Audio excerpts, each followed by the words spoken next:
G'day. If you've come across this video, you could be seeing my channel for the first time.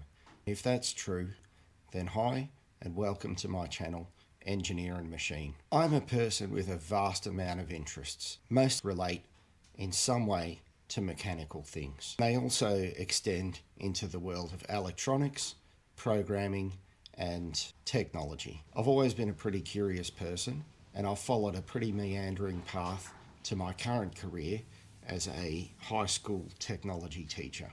My first career, which lasted around 10 years, was as an aircraft maintenance engineer. I did my apprenticeship on general aviation aircraft, what I like to call bug smashers. During my 4-year apprenticeship, I was really fortunate to learn about all types of systems that you will find on aircraft, with 2 years of my apprenticeship focused on repairing and overhauling piston engines from Pratt & Whitney, Lycoming and Continental, and then spent the final 6 years of my aircraft engineering career working on Boeing aircraft such as the 747 and the 767. My hobbies are very broad and include cars, remote control cars. If I had the money for it, aircraft, but I don't have the money for that.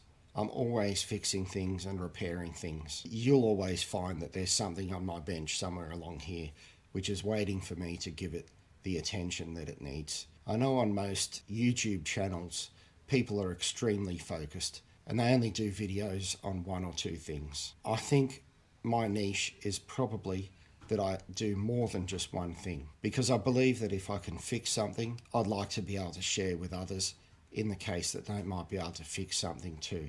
If you like cars, if you like machines, if you're interested in engineering, I'm basically building this channel to share with you some of the things I do. If that's something that you might be interested in following, then I'm not going to tell you what to do.